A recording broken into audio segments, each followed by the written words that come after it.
அஸ்ஸலாமு அலைக்கும் வரஹ்மத்துல்லாஹி வரகாத்துஹு. நம்ம இன்றைக்கி கடலை பருப்பை வச்சு ஒரு டீ கடை வடை செய்யலாம். அது எப்படி செய்யலான்றதை நம்ம முழு வீடியோவில் போய் பார்க்கலாம் வாங்க. நம்ம இந்த மசாலா வடை செய்கிறதுக்கு கடலை பருப்பு சாதாரண பட்டாணி பருப்பு இல்லை, சாதாரண கடலை பருப்பு தான் நான் ஊற வச்சுருக்கேன். அதுக்கு நம்ம ஒரு 7-8 மிளகாய் எடுத்திருக்கேன். இந்த மிளகாயை நம்ம இதில் போட்டுக்கிடுவோம். போட்டுக்கிட்டு பூண்டு ஒரு 7-8 பல் பூண்டு உரித்து வச்சுருக்கேன், முழுசாக போட்டுக்கிடுவோம். ஒரு 5-6 கருவேப்பிலை அதையும் போட்டுருவோம். இஞ்சி ஒரு துண்டு, விரல் துண்டு அளவு இஞ்சி அரிஞ்சு வச்சுருக்கேன், அதையும் நம்ம அதில் போட்டுருவோம். இது கூட நம்ம சோம்பு ஒரு ஸ்பூன் போட்டுக்குருவோம். சோம்பு பிடிக்கலைன்னா நீங்கள் விட்டுறலாம். சோம்பு போட்டால் நல்லா டீ கடையில் சாப்பிட்ற வடை போல் நம்மளுக்கு கிடைக்கும். ஒரு ஸ்பூன் சோம்பு போட்டுக்குருவோம். இதை முதல்ல ஓட்டி எடுத்துகிட்டு வந்துடுவோம், ஒரு ஓட்டு கரகரன்னு. இப்போ நம்ம இந்த மாதிரி கரகரன்னு அரைச்சாச்சு. ஏன்னா பருப்பை வந்து நான் 2 மணி நேரம் ஊற வச்சுருக்கேன். நல்லா சுத்தமாக தண்ணி இருக்கக்கூடாது, நல்லா வடிகட்டிடணும். இப்போ நம்ம இது கூட சேர்த்து கரகரன்னு நம்ம அரைச்சிரும். ரொம்ப நெய்ஸாக அரைக்கக்கூடாது, தண்ணி சுத்தமாக இருக்கக்கூடாது. நம்ம அரைக்கும் போது அப்படி உதிரி உதிரியாக இருக்கணும், அப்போ தான் நமக்கு நல்லாயிருக்கும். தண்ணி சுத்தம் இல்லாமல் வடிகட்டிட்டு இப்போ நம்ம இதை நெருன்னு அரைச்சிட்டு வந்துடலாம். இப்போ இந்த மாதிரி நெருன்னு அரைச்ச போதும் நம்ம சேர்த்துக்குறோம். இப்போ கொட்டும்போது உதிரியாக இருக்கணும், இந்த மாதிரி உதிரியாக இருக்கணும், தண்ணியாக இருக்கக்கூடாது. தண்ணியாக இருந்தால் வடை உள்ளே வேகாது, மாவு மாதிரி இருக்கும். நம்ம மிச்ச மாவையும் இந்த மாதிரி நெருன்னு அரைச்சிட்டு வந்துடலாம். எல்லாத்தையும் அரைச்சிட்டு வந்தாச்சு. இந்த மாதிரி நல்லா உதிரி உதிரியாக அரைச்சி வச்சுக்குவோம். இது நல்லா பெரிய சைஸாக ஒரு 3 வெங்காயம், இதை நல்லா இப்படி பிணைஞ்சி விட்ருவோம். அந்த பொடி சின்ன சாம்பார் வெங்காயம் வேண்டாலும் பரவாயில்ல, நான் இன்றைக்கி பெரிய வெங்காயம் தான் போட்டிருக்கேன். இதை நம்ம இதை கூட சேர்த்துக்குருவோம். 2 பச்சை மிளகாய் பொடியாக அரைஞ்சிருக்கேன், ஏன்னா அதிலே மிளகா போட்டு நம்ம அரைச்சிருக்கோம். 2 பச்சை மிளகா போதும். கருவேப்பிலை நல்லா ஒரு 4-6 கருவேப்பிலையை அரைஞ்சி வச்சுருக்கேன், அதையும் நம்ம கூட சேர்த்துக்குருவோம். இப்போ நம்ம இதுக்கு நல்லா 1.5 டேபிள் ஸ்பூன் உப்பு போட்டுக்குருவோம்.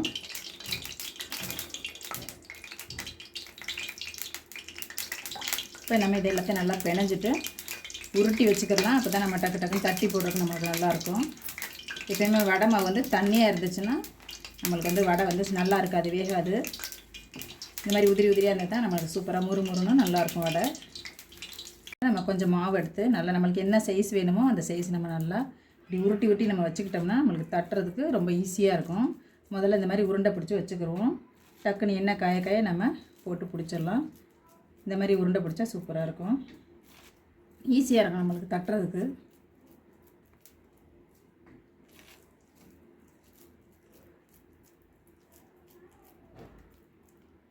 நம்ம எல்லா உருண்டைகளையும் உருண்டையாச்சு. இனிமேல் நம்ம தட்டி போடலாம்.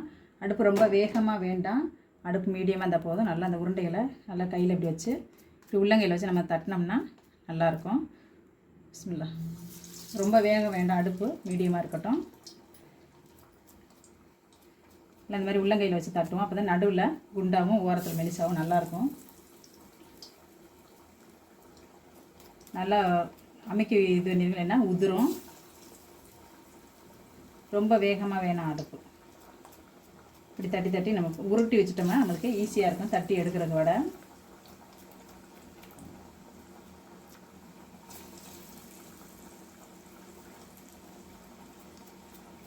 நம்மளுக்கு சட்டி எவ்வளோ கொள்ளுதோ, எண்ணெய் நம்ம எவ்வளோ ஊற்றி சட்டி வச்சுருக்கோமோ அதுக்கு தகுந்த மாதிரி நம்ம வடைகளை சேர்த்துக்கலாம்.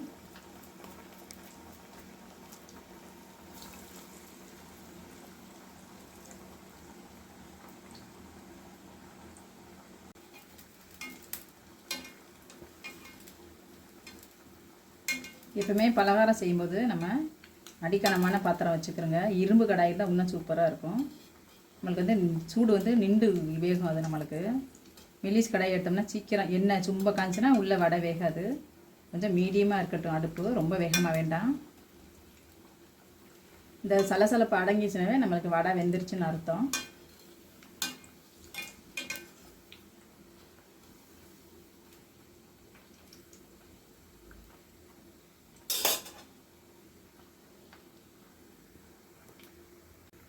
இந்த மாதிரி நல்லா அடியில் நடுவில் கிண்டி விட்டுக்குருவோம், இல்லைன்னா ஒரு பக்கமாக வேகும். நடுவில் இந்த மாதிரி கம்பியை வச்சு நல்லா இந்த மாதிரி கிண்டி விட்டுக்குருவோம்.